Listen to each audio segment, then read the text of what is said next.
유대인은 이방인과 교제하는 것이 위법이고 이방인은 그것을 잘 알기에 유대인을 초청하는 일이 없었습니다. 그런데도 베드로는 고넬료가 자기를 초청한 그 특별한 이유가 궁금했습니다. 그런데 고넬료를 통해서 하나님께서 하신 일이다라고 하는 것을 이제 알게 되고서는 큰 깨달음을 얻게 되는데요. 우리 34절과 35절을 같이 읽으시겠습니다. 34절과 35절입니다. 시작.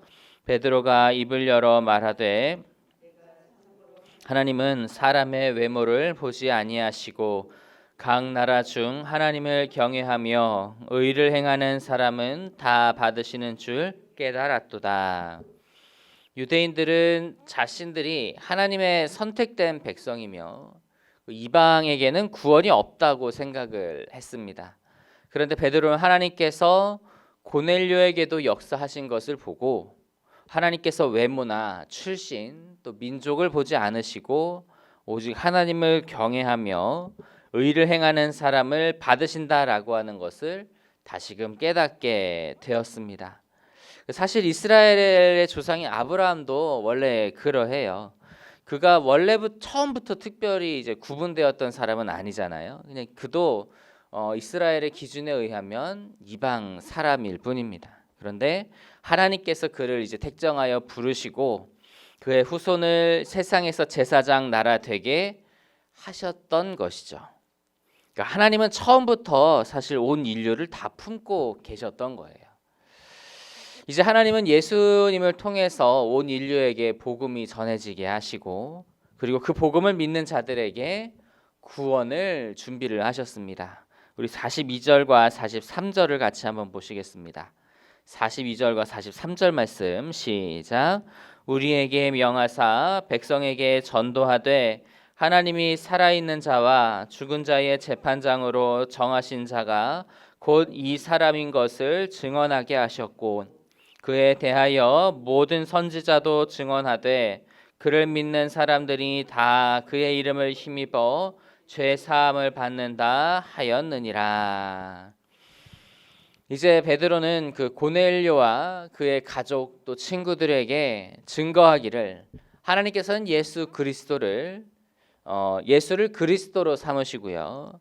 그리고 살아있는 자와 죽은 자의 재판장으로 친히 하나님께서 직접 정하셨으며 그를 믿는 사람들이 다 그의 이름을 힘입어서 죄 용서함을 받게 된다고 하면서 십자가의 복음을 증거하였습니다.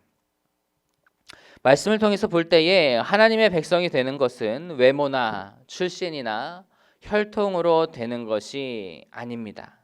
하나님을 경외하고 또 하나님께서 예수 그리스도를 통해 이루신 그 죄 사함, 그 구원을 믿음으로 하나님의 백성이 되는 것이죠. 우리 또한 그 출신이나 혈통이 아니라 예수 그리스도를 믿는 믿음으로 하나님의 백성이 된 줄로 믿습니다.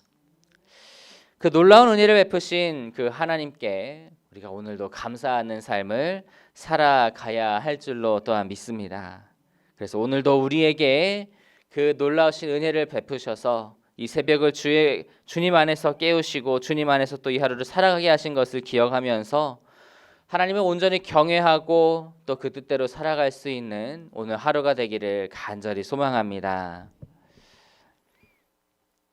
이 베드로가 복음의 핵심 예수 그리스도와 그 십자가를 증거할 때에 놀랍게도 성령께서 그 자리로 내려오셨습니다. 본문 45절과 46절을 같이 읽으시겠습니다. 45절과 46절입니다. 시작. 베드로와 함께 온 할례 받은 신자들이 이방인들에게도 성령 부어 주심으로 말미암아 놀라니 이는 방언을 말하며 하나님 높임을 들음이러라.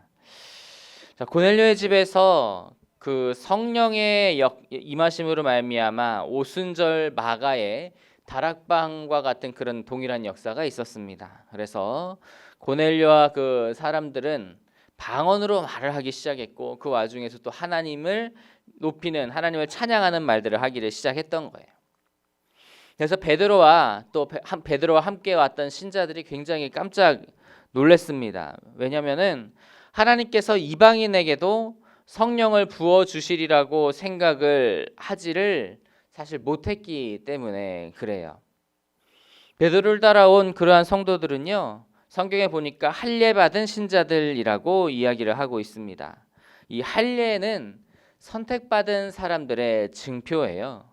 그러니까 그들은 뭐 그리스도인이 됐다 할지라도 평생을 그렇게 살아왔으니까 선택받은 그러한 민족이라는 자부심을 가지고 지금까지 살아왔을 겁니다.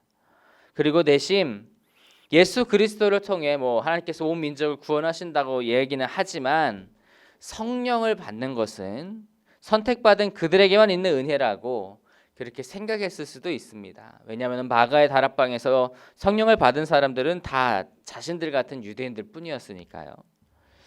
그래서 아직까지도 하나님은 유대인의 하나님이시지 이방인의 하나님도 되신다고 생각을 하고 인정하기가 좀 어려웠어요. 그런데 할례 받지 못한 그 이방인에게도 성령이 내려오시니 깜짝 놀라게 된 거예요. 그래서 고넬료를 비롯한 그 이방인들이 성령을 받는 것을 보고 베드로는 그들에게 세례를 베풀기로 결심을 합니다. 우리 47절과 48절을 보시겠습니다. 47절과 48절입니다. 시작. 이에 베드로가 이르되 이 사람들이 우리와 같이 성령을 받았으니 누가 능히 물로 세례를 베풀음을 금하리요 하고 명하여 예수 그리스도의 이름으로 세례를 베풀라 하니라. 그들이 베드로에게 며칠 더 머물기를 청하니라. 아마 성령의 그 역사가 그 고넬료와 그 가족에게 일어나지 않았다면 세례를 주지 않았을지도 모릅니다. 하지만 베드로는 그 하나님께서 이방인들에게 성령을 내려주신 것을 봤어요. 그것은 그 누구의 그러한 역사도 아니고 오직 하나님의 역사이지 않습니까? 그래서 그들 또한 이방인 또한 세례를 받는 것이 마땅하다고 판단을 하고 그들에게 세례를 베풀어 주는 것이죠. 그 베드로와 또 그리고 동행한 그 할례 받은 성도들은 자신들의 그런 고정관념, 무슨 고정관념이었죠? 하나님께서는 자기들의 하나님이지 이방인들의 하나님은 되지 않을 것이다라고 하는 그런 고정관념들을, 그런 편견들, 또 고집들을 꺾고 하나님 앞에서 내려놓았습니다. 그리고 이방인들에게 세례를 베풀면서까지 온전히 하나님의 뜻을 따르는 것을 보게 됩니다. 그래서 하나님의 일에 쓰임을 받고 또 사명에 충성하기 위해서는 우리의 편견과 고집을 스스로 꺾을 수 있어야 합니다. 예수님께서는 누구든지 나를 따라오려거든 자기를 부인하고 자기 십자가를 지고 나를 따를 것이니라 라고 말씀하십니다. 나의 생각, 나의 가치관, 나의 상식들을 내려놓고 하나님께 모든 것을 맞출 수 있는 우리가 되어야 할 줄로 믿습니다. 그렇게 오늘 온전히 주님의 그러한 뜻에 모든 것을 맞추고 주님의 뜻에 충성을 다하는 그러한 오늘 하루가 되고 또 우리의 삶이 되기를 간절히 소망하고 주님의 이름으로 축복합니다.